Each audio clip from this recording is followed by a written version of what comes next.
संभव और आप देख रहे हैं हेलो मनी 9, जहां हमारे एक्सपर्ट आपको पर्सनल फाइनेंस के अलग अलग पहलुओं पर सलाह देते हैं, आपकी समस्याओं का समाधान देते हैं। और आज हम बात करने वाले हैं उस निवेश की जिसे सबसे सुरक्षित माना जाता है। और जैसे ही मैं कहूं कि ऐसा निवेश जो रिस्क फ्री है, तो सबसे पहले किसका ख्याल आता है? बैंक की फिक्स डिपॉजिट का। जी हाँ, बैंक की एफडी को इन दिनों काफ़ी तवज्जो भी मिल रही है, क्योंकि हमने लगातार देखा कि एफडी जो हमेशा एक ऐसा निवेश मानी जाती रही जहां बहुत लो रिटर्न हो गया था, पर पिछले 1-1.5 साल में यहाँ पर अच्छी खासी रिटर्न्स को बढ़ते हुए हमने देखा है। और इसके पीछे वजह ये रही कि आरबीआई ने लगातार अपने पॉलिसी रेट्स में जिस तरह से बदलाव किया, इसका फायदा एफडी को मिलता रहा। और अब तो एफडी पे करीब करीब कुछ ऐसे बैंक्स हैं जो 9% तक का रिटर्न दे रहे हैं। लेकिन आगे क्या रहने वाला है एफडी को लेकर माहौल? ब्याज दरों में जब कटौती होगी तब बैंक एफडी का क्या होगा?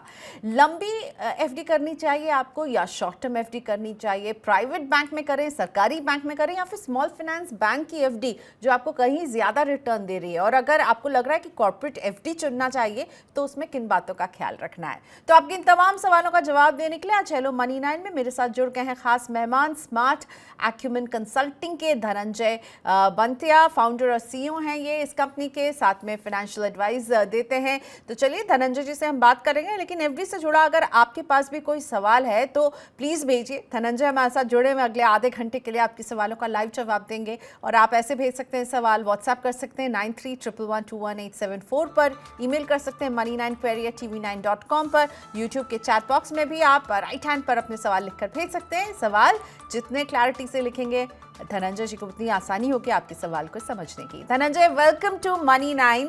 थैंक यू सो मच, आपने वक्त निकाला।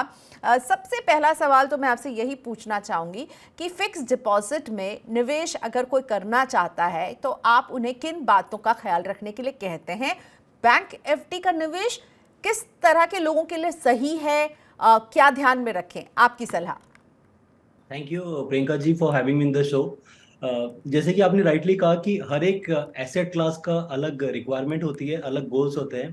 तो एज अ फाइनेंशियल प्लानर जो हम क्लाइंट को रेकमेंड करते हैं, वो डिपेंड करता है उनके गोल के ऊपर। बिकॉज हर एसेट क्लास अगर एक क्लाइंट गोल के साथ अलाइन करे तो मुझे लगता है कि वो जस्टिफिकेशन देते हैं अपने पोर्टफोलियो को। सो अगर कोई इन्वेस्टर है जिनका टाइम ड्यूरेशन मे बी 2 साल 1 साल की अवधि में है, और जो अपने पोर्टफोलियो में फ्लक्चुएशन नहीं चाहते हैं, क्योंकि हर इन्वेस्टर रिस्क लेना नहीं चाहता है। बिकॉज बहुत सारे रिस्क इन्वेस्टर की अलग अलग रिस्क एपिटाइट होती है। कोई कंजर्वेटिव इन्वेस्टर है, कोई मॉडरेट है। तो मुझे लगता है कि इस दो ब्रैकेट में जो इन्वेस्टर फॉल करते हैं, कंजर्वेटिव और मॉडरेट, उनके लिए शायद एक बेहतर सॉल्यूशन है, जहां पर वो चाहते हैं कि यस, वो जो हमें क्लेम किया गया है at the point of entry, उसी हिसाब से रिटर्न मिले। हो सकता है कि मार्केट में बाकी इंस्ट्रूमेंट हो जो 1-2% ज्यादा दे सके, बट वो 1-2% के लिए अपने पीस को स्टेक में नहीं डालना चाहते हैं। तो कहते हैं कि ठीक है, आई डोंट माइंड 1% कम मिले, लेकिन मुझे गारंटी चाहिए मेरे ओके, इन्वेस्टमेंट में। तो ठीक उनके है। लिए शायद जो बेहतर ऑप्शन। रिस्क टेकर्स नहीं है, गारंटीड रिटर्न चाहिए, छोटे समय के लिए वो अपने पैसे को जो है they can just stay apart from it, लेकिन उस पर रिस्क नहीं लेना चाहते हैं, क्योंकि मूल जो निवेश है वो नहीं घटे। कुछ बैंकों में भी किस तरह के ब्याज मिल रहे हैं वो हम आपके लिए लेकर आते हैं। कुछ बड़े बैंकों के ब्याज के रेट जो हैं वो 7 और 8% के बीच में आ चुके हैं। उन बैंकों की रेट पर एक नज़र डालेंगे हम, और साथ में आपको बताएंगे कि स्मॉल फाइनेंस बैंक वो कितने आ गए हैं। तो मैं चाहूंगी कि वो चार्ट जो हमने आपके लिए तैयार किया है वो एक दिखा सके अपने दर्शकों को, जिसमें हम बता रहे हैं कि किस तरह से बैंकों ने पिछले 1-1.5 साल में अपने फिक्स डिपॉजिट के ब्याज को बढ़ाया है। चलिए उस चार्ट का हम इंतजार कर रहे हैं, लेकिन उससे पहले जब एफडी कोई लंबे समय के लिए करवाते हैं धनंजय, और उसको अगर बीच में ब्रेक करने की नौबत आ जाए, तो फिर आपको किस तरह का एक निवेशक को नुकसान उठाना पड़ सकता है? तो जिस तरीके से, लाइक फॉर एग्जांपल, किसी ने अपने एफडी 5 साल के लिए किए हैं और उसके बीच में वो ब्रेक करते हैं, तो पेनल्टी चार्ज करती है बैंक। डिपेंड करता है बैंक टू बैंक किस परसेंटेज में है। तो जनरली हम ये रेकमेंड करते हैं कि अगर आपके पास मोटी रकम है, से फॉर एग्जांपल 5 या 10 लाख रुपए हैं, आप उसे एक सिंगल एफडी नहीं करके शायद मल्टीपल एफडी कर सकते हैं। ताकि फॉर एग्जांपल अगर आपके पास 5 लाख रुपए है, तो उसे आप ब्रेक करके दो दो 1 लाख कर सकते हैं। तो इनकेस अगर कोई भी इमरजेंसी में पैसे की जरूरत पड़ती है, तो वो जो 1 लाख हम विड्रॉ करते हैं, शायद उसमें वो पेनल्टी हिट हो हमारा। लेकिन अगर हमने एक शॉट में किया तो एंटायर जो हमारा कॉर्पस है वो हिट हो जाता है, उसमें जो हमको रेट ऑफ इंटरेस्ट मिलता है at the point of entry, उसमें हमको पेनल्टी लग के शायद वो एक्सपेक्टेड रिटर्न नहीं मिले जो हम उम्मीद करते हैं। तो मेरा सजेशन रहेगा कि अगर आप एफडी कर रहे हैं, अमाउंट मोटी है, और अगर आपको लगता है कि शायद बीच में पैसे की जरूरत पड़े तो आप उसको छोटे छोटे 2-3 हिस्से में ब्रेक करके कर सकते हैं, ताकि एक एफडी में वो हिट हो, बाकी जो आपके दोनों डिपॉजिट है उसमें आपको वही ब्याज मिले जो आपने पॉइंट ऑफ एंट्री में लिया था। Okay, that's a smart idea कि आप सभी अमाउंट को इन वन को नहीं करके उसको ब्रेक करके स्मॉल स्मॉल पोर्शन में इन्वेस्ट कीजिएगा, ताकि अगर एक को तोड़ने की भी नौबत आ जाए तो कम से कम दूसरी एफडी चलती रहें। मल्टीपल एफडी कीजिए छोटी छोटी रकम की। आप वैसे क्या आइडियल टाइम क्या कहते हैं, कितने समय के लिए किसी को एफडी करना चाहिए? क्योंकि बैंक्स तो 7 दिन के एकदम अल्ट्रा शॉर्ट ड्यूरेशन से ले करके आपको 10 साल की फिक्स डिपॉजिट देते हैं। आप एज एन एक्सपर्ट किस टाइम फ्रेम को सही मानते हैं? आई एम श्योर आपके गोल से तो अलाइन होना चाहिए, पर फिर भी आप क्या टाइम पिक करने के लिए कहेंगे? गोल से अलाइन करके टाइम पिक करें, या फिर आपको लगता है कि इतनी अवधि की एफडी करें फिर बाद में उसे रिवाइज करें अपने डिसीजन को? करेक्ट। एज ए इन्वेस्टर में ये समझना है कि जब मैं कहता हूँ कि मुझे एफडी में 7% मिल रहा है, और जबकि हमारी इकोनॉमी में इन्फ्लेशन अराउंड 6 से 7% ऑन ग्राउंड है, तो टेक्निकली मेरा पैसा बनता नहीं है, पैसा सिर्फ बचता है। और मुझे पता है कि अगर मैं कोई भी मार्केट लिंक इंस्ट्रूमेंट में डालूं तो अगर वो छोटी अवधि के लिए इसमें फ्लक्चुएशन भी दिखता है। तो एज ए इन्वेस्टर एक चीज तो बहुत क्लियर है कि आपका टाइम फ्रेम एटलीस्ट 2-3 साल अगर है तो ये जमता है आपके पोर्टफोलियो में। लेकिन जहां पर अवधि आपकी लंबी है और हल्का सा आप एक टच ऑफ रिस्क लेना चाहते हैं, तो मुझे लगता है कि आपको थोड़े बहुत मार्केट रिलेटेड एसेट क्लास भी देखना जरूरी है। तो यस, आपके गोल के ऊपर में निर्भर करता है, there is no doubt. Second है कि कहीं ना कहीं अगर हमारा गोल डिफाइंड नहीं है, कभी कभी होता है कि इन्वेस्टर कहते हैं स्पेयर मनी है, अभी ये डिसाइड नहीं किया कि पैसा कहाँ यूज होगा, और टाइम फ्रेम अगर 3-4-5 साल के ऊपर में है तो थोड़ा बहुत एक्सपोजर भी ले सकते हैं। लेकिन अवधि अगर 1-2 साल 3 साल के अंदर में है तो मुझे लगता है कि ये काफी बेहतर ऑप्शन होगा, जहां पर आप फ्लक्चुएशन में जाना नहीं चाहते हैं। आप चाहते हैं कि जो भी मैंने निवेश किया है एटलीस्ट मेरे को जो कमिट किया गया इंटरेस्ट उतना मिलता रहे। तो मुझे लगता है कि ये दो क्राइटेरिया जो है ना काफी इंपॉर्टेंट है बिफोर डिसाइडिंग। धनंजय, इस समय जब हम बात कर रहे हैं अभी ठीक पॉलिसी रेट्स में 2 बार ऐसा हुआ है कि आरबीआई ने कोई भी बदलाव नहीं किया है। अब लग रहा है कि यहाँ से पॉलिसी रेट्स जो हैं वो अब घटने की ओर बढ़ेंगे। जब पॉलिसी रेट्स गिरेंगे तब एफडी में क्या स्ट्रैटेजी होनी चाहिए? अगर कोई एफडी में निवेश करना चाहता है, अब 3 महीने हैं, 3 महीने बाद हम देखेंगे पॉलिसी में इस रेट को रिवाइज होते हुए, आप अभी क्या करने की सलाह देंगे? मुझे लगता है कि ये जो अभी रेट्स हैं काफी अट्रैक्टिव हैं, क्योंकि अगर आप 2-2.5 साल पहले के रेट्स देखिए और अभी के देखिए तो देयर इज अ गैप, 2-2.5-3% का गैप आ चुका है। तो मुझे लगता है कि अगर आप सेफ खेलना चाहते हो और अभी लॉक करना चाहते हैं तो ये काफी बेहतरीन समय है। मुझे लगता है कि आने वाले क्वार्टर के लिए भी अभी रेट ऑफ इंटरेस्ट आज इवनिंग में डिक्लेरेशन आ जाए तो आपको शायद उससे बेहतर भी रिटर्न मिल सके जो अभी आपको मिल रहे हैं। तो मुझे लगता है कि इस पॉइंट ऑफ व्यू में अगर आप ऊपर लेवल पे इंटरेस्ट लॉक करना चाहते हैं तो ये काफी शानदार समय है। मुझे एज अ फाइनेंशियल प्लानर नहीं लगता है कि इस तरह यहाँ से इंटरेस्ट रेट थोड़े ऊपर की तरफ जाए, इधर न्यूट्रल रह सकते हैं या फिर थोड़ा सा हम इसमें गिरावट देख सकते हैं। और अगर वहां पर हिट होगा तो वहां पर जनरली आपके एफडीज के रिटर्न भी जनरली फॉल करेंगे। तो मुझे लगता है कि अगर आपका लंबी समय का अवधि है और आप एक लॉन्ग टर्म व्यू देख रहे हैं तो इस समय पे इस रेट ऑफ इंटरेस्ट पे लॉक करना काफी फायदेमंद का सौदा होगा। और फिक्स डिपॉजिट पर जब हम करते हैं तो उस पर टैक्स कैसे लगता है? क्योंकि जो मुझे समझ में आता है केवल जो 5 ईयर एफडीज होते हैं वही आपका टैक्स बचाते हैं, बाकी जो एफडीज हैं उसके ब्याज पर हमें टैक्स देना होगा, राइट? यस, आपका जो भी इंटरेस्ट इनकम जनरेट होता है it is taxable as per income slab. तो जिस इनकम स्लैब में आप फॉल करते हैं, अगर आप 20% स्लैब में तो आपको 20% का टैक्स लगेगा, 30% में तो आप 30% का टैक्स लगेगा। और बैंक जो है कोई भी, से फॉर एग्जाम्पल अगर आपने कोई एसबीआई में अपना खाता खोला है और आपको साल में 40,000 से ज्यादा पर बैंक अगर आपको ब्याज मिल रहा है तो बैंक वहां पर 10% का टीडीएस भी काटती है। तो अगर आप उस एंड में देखना चाहें तो आप अपने अकाउंट 2-3 मल्टीपल बैंक में रख सकते हैं, जहां पर कि आपको पता है कि 40,000 का जो कैपिंग है पर बैंक, तो अगर आप 2-3 बैंक में रखें तो शायद वहां पर आपको टीडीएस भी एप्लीकेबल नहीं हो, क्योंकि टीडीएस भी कहीं ना कहीं आपके कंपाउंडिंग में इम्पैक्ट डालता है। तो मुझे लगता है कि इस बेसिस में आप अपनी प्लानिंग कर सकते हैं। ओके, सो बैंक के फिक्स डिपॉजिट के रेट हमारे सामने आ रहे थे अभी, जो कि 7 से 7.50 तक मैक्सिमम है। सीनियर सिटीजन को थोड़ा ज़्यादा मिल रहा है, लेकिन मैं चाहूँगी स्मॉल फाइनेंस बैंक के चार्ट को हम दिखाएं और हम देखेंगे कि स्मॉल फाइनेंस बैंक जो हैं कुछ केसेस में तो सीनियर सिटीजन्स को उसमें 9% से भी ज़्यादा का रिटर्न मिल रहा है। और ये जो स्मॉल फाइनेंस बैंक है, एसएफ बोला जाता है इनको, अब इनमें आप निवेश करने की सलाह देते हैं? इनके फिक्स डिपॉजिट में इनमें आपकी क्या रणनीति रहती है? अब देखिए आपके सामने अगर मैं कहूँ कि सामान्य नागरिक के लिए भी जो रेट है वो भी 9.9 के रेंज पर आपको दिखेगा। 9 से ज़्यादा सूर्योदय स्मॉल फाइनेंस बैंक दे रहा है, यूनिटी स्मॉल फाइनेंस बैंक भी 9% तक दे रहा है। वहीं सीनियर सिटीजन के लिए तो ये 9.5 पर पहुंच चुका है। तो ये स्मॉल फाइनेंस बैंक जो है ये कैसे होते हैं? इनमें निवेश करने की आप सलाह देते हैं?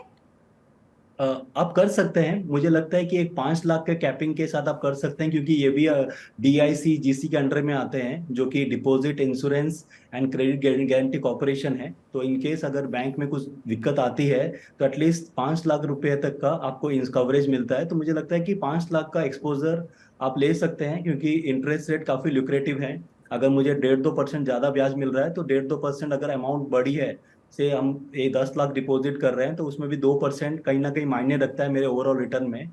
लेकिन 5 लाख के कैपिंग के साथ आप कर सकते हैं। तो मुझे लगता है कि कहीं ना कहीं आप मेंटली पीस भी हो कि कल का अगर बैंक में कुछ ऊपर नीचे होए तो मुझे 5 लाख तक का जो इंश्योरेंस प्रोटेक्शन मिलता है उससे मेरे प्रिंसिपल रिस्क में नहीं रहे। तो मुझे ओके, लगता है कि 5 लाख के कैपिंग के साथ आप प्लान कर सकते हैं। 5 लाख की कैपिंग जो धनंजय जी कह रहे हैं बहुत ज़रूरी है, क्योंकि यहाँ तक आपका जो भी कैपिटल या जो भी निवेश है ना वो सुरक्षित रहता है। आपको एक उस पर इंश्योरेंस का कवर मिलता है, इंश्योरेंस की गारंटी मिलती है कि अगर बैंक को कुछ हो जाए, काम ठप हो जाए, तो वो 5 लाख रुपए आपको मिल जाएंगे। तो अगर आपको लग रहा है कि आप एक स्मॉल फाइनेंस बैंक आपको अच्छा रिटर्न दे रहा है, why not, please go for it. लेकिन 5 लाख से ज़्यादा की रकम का निवेश नहीं कीजिएगा। Let's move on to some of a viewer question. Kranti Saxena जी का पहला सवाल लेते हैं। इन्होंने हमें बताया है कि 5 साल, अच्छा ये हमारे साथ फोन लाइन पर भी अब जुड़ चुके हैं। नमस्ते सक्सेना जी, बताइए कैसे मदद करें? मैं एक देखिए एफडी करना चाहता हूँ, लेकिन 5 साल के लिए जाना चाहता हूँ। कहाँ सबसे ज्यादा ब्याज मतलब मिलेगा मुझे एफडी पे, उसके बारे में थोड़ा गाइड कर दीजिए। 5 साल से लंबी अवधि का आप एफडी करना हाँ चाह रहे हैं? हाँ जी, हाँ जी। Okay.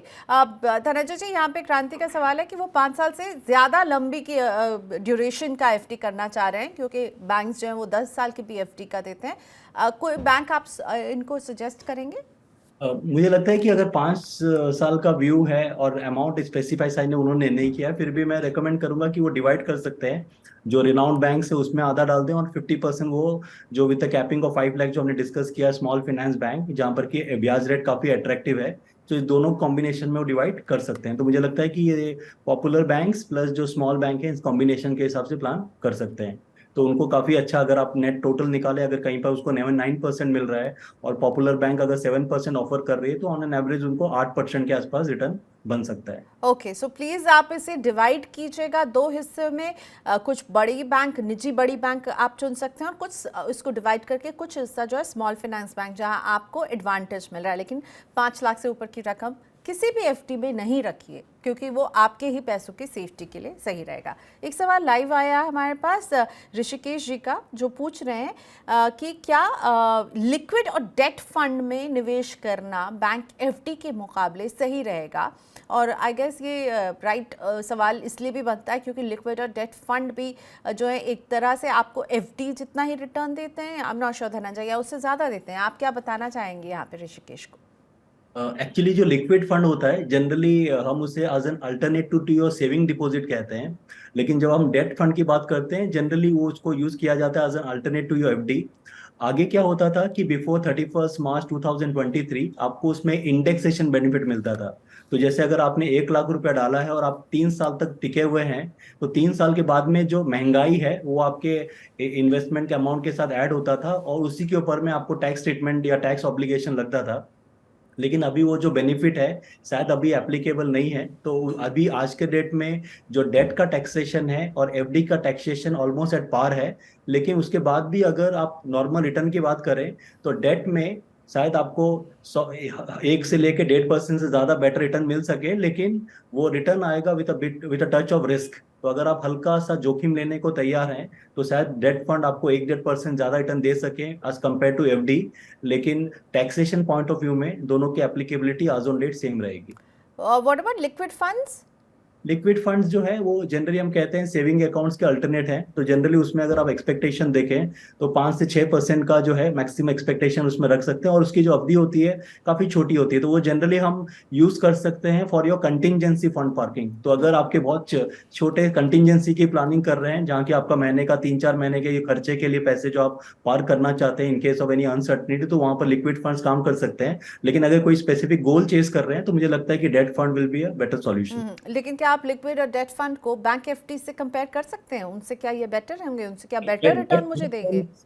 Date funds almost better है एज पर हिस्टोरिकल परफॉर्मेंस, लेकिन जो हमें एक टैक्स बेनिफिट मिलता था 31 मार्च के बाद वो नहीं मिल रहा है। तो राइट। उस पॉइंट ऑफ व्यू से कहीं ना कहीं निवेशक को वहां पर थोड़ा सा वो एक बार क्वेश्चन करना पड़ेगा कि अभी लेकिन इस उसका जो टैक्स जो लगेगा वो बिल्कुल जैसे आपके बैंक एफडी में लगता है वैसे ही लगेगा, राइट? एब्सोल्युटली यस, अभी वो इंडेक्सेशन जो बेनिफिट है वो एप्लीकेबल नहीं है, तो it will be just like जो आपके जो नॉर्मल स्लैब है उस हिसाब से आपको टैक्स लगेंगे। Okay, all right. चलिए अब हम हिमांशु से बात करेंगे। हिमांशु जी हमारे साथ हैं फ़ोन लाइन पर, और हिमांशु जी ने जैसे अपना सवाल हम तक पहुंचाया, आप भी पहुंचा सकते हैं। हिमांशु जी ने पहले अपना सवाल हमें व्हाट्सएप किया था। हमारा व्हाट्सएप नंबर 9311121874 है। प्लीज़ इस पर भेजिए अपने सवाल। और साथ ही में आप हमारे को अभी जैसे अगर आप हमें सुन रहे हैं तो यूट्यूब पर लाइव सवाल राइट हैंड पर आप देख सकते हैं, टॉप चैट पर वहाँ पर भेजिए अपने सवाल। चलिए अब हिमांशु जी से बात करते हैं। हिमांशु जी नमस्ते, स्वागत है मनी 9 में। कैसे मदद करें आपकी? मेरा सवाल है कि बैंक एफडी से कॉर्पोरेट एफडी कितनी अलग होती है, इसमें क्या जोखिम रहते हैं, और कॉर्पोरेट एफडी पर मिलने वाले ब्याज पर टैक्स कितना लगता है? ओके, सो अभी हमने बैंक की बात की, स्मॉल फाइनेंस बैंक्स की बात की, और अब कॉर्पोरेट एफडीज की बात आ रही है। धनंजय जी क्या बताना चाहेंगे आप हिमांशु को? कॉर्पोरेट एफडीज यहाँ पर भी रिटर्न जो है मैं देख रही थी थोड़ा सा बैंक से बेटर है। Yes, absolutely right. Corporate FD में एक्सपेक्टेशन आपको बैंक से ज्यादा ही रहेंगे क्योंकि उसके साथ एक रिस्क प्रीमियम अटैच रहता है। लेकिन एज अ इन्वेस्टर आपको ये समझना है कि जब हम बात करते हैं कॉर्पोरेट एफडी की, तो आप जब पैसा निवेश कर रहे हैं आप एक पर्टिकुलर कॉर्पोरेट के साथ अलाइन कर रहे हैं। लाइक फॉर एग्जांपल जब मैं एफडी करता हूं तो बैंक उस पैसे को शायद मल्टीपल लोगों को लोन देती है, तो अगर किसी एक ने डिफॉल्ट किया तो फिर अगर बाकी सब ठीक से पेमेंट हो रहा है तो कहीं ना कहीं मुझे ज्यादा दिक्कत नहीं आती क्योंकि वो बैंक का लुकआउट है। लेकिन जहां पर मैं कॉर्पोरेट एफडी में फोकस करता हूं, अगर उस पर्टिकुलर कॉर्पोरेट ने काम ठीक से नहीं किया, अगर वो समय से ब्याज नहीं दे रहे हैं, तो हो सकता है कि आपका 100% प्रिंसिपल जो है वहां पर स्टेक में हो। तो मुझे लगता है कि अगर यस आप कॉर्पोरेट में कर सकते हैं, उनकी रेटिंग देखिए, जो बॉन्ड इश्यू है रेटिंग एजेंसी ने उनको रेटिंग क्या दिया है, अगर हाईली रेटेड बॉन्ड्स हैं और उनका इफेक्टिव यील्ड जो है या रिटर्न्स एफडी से बेहतर है तो आप डेफिनेटली कर सकते हैं। लेकिन उनकी भी टैक्सेशन सेम होगी एज कम्पेयर टू एफडी। तो जो आपको टैक्सेशन एफडी के लिए एप्लीकेबल होती है वही जो आपको ब्याज मिलेगा कॉर्पोरेट एफडी से वो आपके टैक्स स्लैब में ऐड होगा। और जो ब्रैकेट में आप फॉल करते हैं, अगर आप 10 में है, 20 में है, 30 में है, जो भी आप ब्रैकेट में फॉल करते हैं उस हिसाब से आपकी टैक्स की ऑब्लिगेशन होगी। तो every return will come with a touch of risk, ये एक बेसिक अंडरस्टैंडिंग हर निवेशक को होनी चाहिए। अगर आपको 1.5% 1% ज्यादा मिल रहा है तो उसके साथ में वो अटैच रिस्क रहेगा। आप लेने को तैयार है कि नहीं है ये आपकी कॉल है, तो उस हिसाब से आप प्लान कर सकते हैं। ओके, सो कॉर्पोरेट एफडी में रिस्क रहेगा क्योंकि उस कंपनी के परफॉर्मेंस पर बात डिपेंड करेगी। आप एक कंपनी पर जो है डिपेंडेंट रहेंगे, और इसीलिए धनंजय जी ने बहुत ज़रूरी बात कही कि हमेशा इनकी रेटिंग ज़रूर चेक कीजिए। इनकी रेटिंग कैसी है? AAA+, और इससे अगर नीचे है तो मुझे लगता है आप कहीं ना कहीं ज़्यादा रिस्क उठा रहे होंगे, ज़्यादा रिटर्न के लालच में। सो इससे ज़रा सावधान रहने की ज़रूरत है। अगला सवाल हमारे पास है सुशांत जी का। मुझे पता नहीं हमारे साथ फ़ोन लाइन पर है या नहीं है। अच्छा, सुशांत जी का हम सवाल ऐसे ही ले लेते हैं, हम उनसे संपर्क नहीं कर पाए। सुशांत पूछ रहे हैं कि आने वाले दिनों में फिक्स डिपॉजिट पर रेट घटने वाले हैं, और दूसरा हिस्सा है कि सरकारी या प्राइवेट बैंक कहाँ एफडी कराना ज़्यादा सेफ रहेगा? ओके, रेट घटेंगे कि नहीं घटेंगे वो तो शायद गवर्नर साहब सही जवाब दे पाए, वो शायद मेरे पास उनका कंट्रोल नहीं है। लेकिन मुझे जितना समझता हूँ इकोनॉमी को, मुझे लगता है कि ऑलरेडी हम एक पीक में है इंटरेस्ट रेट साइकिल के, तो यहाँ से बढ़ोतरी तो ज़्यादा नहीं दिखती है। यस, ±25 बेसिस पॉइंट कभी भी हमारे पास वो स्कोप रहता है, लेकिन मुझे लगता है कि एक अच्छी एंट्री लेवल है। इस लेवल पे काफ़ी अच्छा रिटर्न्स है। अगर हम बात करें जहाँ की वर्ल्ड ओवर में जिस तरीके से इंटरेस्ट रेट सिनारियो है एंड कंपेयरिंग इंडिया, और जबकि inflation in the same range, तो मुझे लगता है कि एक जीरो टेंशन वाला इन्वेस्टमेंट जो अगर हमारे पास में है इस लेवल पे, तो डेफिनेटली इस लेवल पे आप एंट्री कर सकते हैं। Make sense. ओके, चलिए तो फिर अभी एंट्री लेने का सही समय है, घटेंगे या नहीं ये तो आरबीआई की पॉलिसी रेट से पता चलेगा, लेकिन हाँ जिस तरह से एक पॉज बटन मुझे लग रहा है कि इंडिया में दब चुका है, सो इसीलिए शायद अगर आपको करना है तो अभी कर लें, जितनी जल्दी कर लें उतना अच्छा, उतने बेटर इंटरेस्ट रेट को आप लॉक इन कर पाएंगे। अनुराग श्रीवास्तव का एक सवाल आया है, ऑटो स्वीप फैसिलिटी क्या होती है, इस सुविधा के फायदे और नुकसान के बारे में ज़रा मुझे समझाइए। ऑटो स्वीप यानी कि जैसे फॉर एग्जांपल मेरे बैंक अकाउंट में 1 लाख रुपए हैं, जहां पर कि अगर जनरली अगर वो हमारे सेविंग अकाउंट में रहते हैं तो मुझे ज्यादा ब्याज नहीं मिलता है, 3 से 4% मिलता है बैंक को लेके। अब बैंक ने एक फैसिलिटी दी है कि आप एक defined amount like for example 25,000 रुपए, तो 25,000 के ऊपर जितना बैलेंस होगा ये पैसा आपके एफडी में ट्रांसफर हो जाएगा। तो जो मुझे 1 लाख पे जो सेविंग का ब्याज मिलता था, अभी मुझे वो 1 लाख पे सेविंग का ब्याज नहीं मिलेगा। मुझे 25,000 जो कि मेरी बेसिक अमाउंट है उस पे तो मुझे सेविंग का ही मिलेगा, लेकिन जो एडिशनल 25,000 के ऊपर मैं जो स्टोर कर रहा हूँ वहां पर मुझे एफडी वाले इंटरेस्ट मिल जाएंगे। तो जनरली 1 ईयर के जो एफडी रेट ऑफ इंटरेस्ट होती हैं वही बैंक अप्लाई करते हैं। तो एज अ इन्वेस्टर आपका जो 1-2% का जो बेटर रिटर्न मिलता है as compare to saving account, तो वहां पर आपको एडवांटेज मिल जाता है।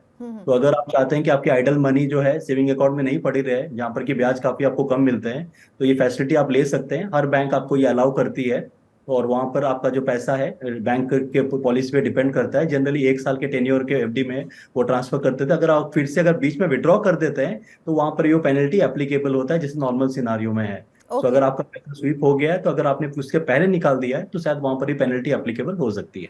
ओके, सो अगर ऑटो स्वीप ऑप्ट करते हैं और आप, क्योंकि समझाए तो यही चाहता है कि आपके लिए लिक्विडिटी बनी रहेगी, आप जब चाहें वो पैसा विड्रॉ कर सकते हैं, बट अगर आप विड्रॉ करेंगे तो उस समय पेनल्टी के लिए आपको तैयार रहना पड़ेगा।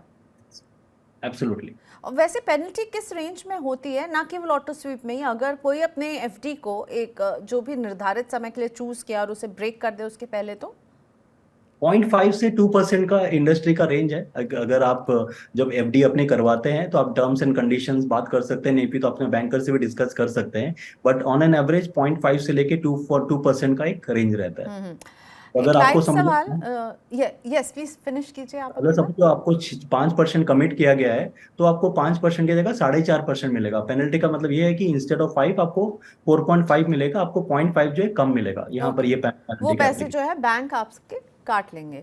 ओके, एक लाइव सवाल है राहुल डेविड का, और ये बहुत ही ऐसा सवाल है जो मुझे लगता है हर एफडी में निवेश करने वाले के जहन में उठता है कि अगर एफडी पर 6% तक का रिटर्न मिल रहा है, और नहीं माफ़ कीजिएगा, अगर एफडी पर 9% तक का भी हमें रिटर्न मिल रहा है और इन्फ्लेशन अगर 6% पर है, तो टैक्स लगने के बाद तो इनका रिटर्न जो है वो कम ही हो जाएगा। लेकिन एफडी में आपको इंडेक्सेशन बेनिफिट अलाउड नहीं है।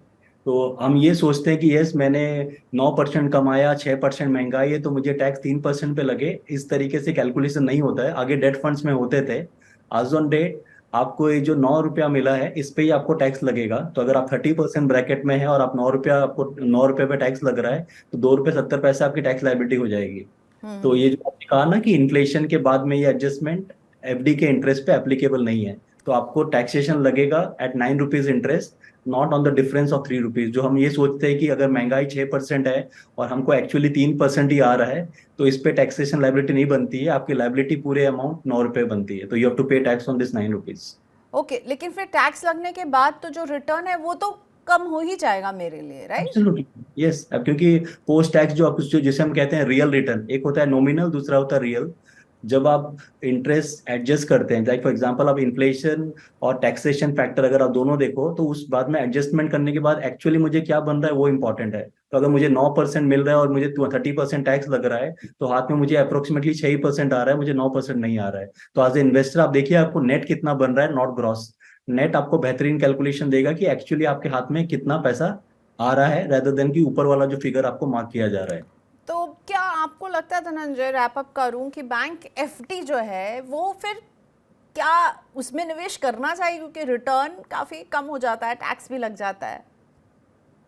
अगेन मैंने बोला कि ये सब्जेक्टिव चॉइस है। एक हर इन्वेस्टर, अलग अलग क्लास है हमारे इंडिया में, हर इन्वेस्टर का एक प्रेफरेंस है। ट्रेडिशनली आप अगर मेरे दादाजी से पूछो, पिताजी से, तो वो हमेशा कहते हैं कि एफडी करो, उसमें जोखिम लेने की जरूरत नहीं है। तो कहीं ना कहीं ये एक पैटर्न है, पैटर्न ऑफ इन्वेस्टमेंट है। लेकिन मुझे लगता है कि अगर 1-2 साल का टाइम फ्रेम है और जिस तरीके से अभी इंटरेस्ट रेट है तो एफडी एक अच्छा विकल्प है मुझे इस एट दिस लेवल। अगर इंटरेस्ट रेट 5% 4% में आते हैं तो हम डिस्कस कर सकते हैं यहाँ से क्या करना है, लेकिन 7.5-8% पॉपुलर बैंक दे रही है और 9% स्मॉल बैंक दे रहा है, तो मुझे लगता है कि ये काफी लुक्रेटिव है इस पॉइंट में, तो एफडी में आदमी लोग देख सकते हैं। ओके, सो की टेक अवे जो धनंजय जी और मेरी बातचीत करा कि शॉर्ट टर्म के लिए एफडी कीजिए, अच्छा रहेगा अभी, क्योंकि इंटरेस्ट रेट अभी अच्छे मिल रहे हैं, आप उसे लॉक इन कर पाएंगे। क्योंकि अगर इंटरेस्ट रेट घटता भी है यहाँ से, आप जिसमें शुरू करेंगे आपको वो 1 या 2 साल का जो टेन्योर होगा उसमें वही रेट मिलेगा। लेकिन हाँ, कुछ डाई हार्ड फैन है बैंक एफडी के, वो तो हमेशा कहेंगे ये बहुत सुरक्षित है। सुरक्षित तो है, लेकिन रिटर्न के मामले में पिछड़ सकता है, इसीलिए ख्याल रखिए इस बात का और इन्वेस्ट करते रहिए, बस समझदारी के साथ। ये नहीं कि लंबे समय के लिए एफडी कर दिया और भूल जाइए। Thank you so much Dhananjay, आज आपने वक्त निकाला मनी 9 के लिए, शुक्रिया आपका। Thank you.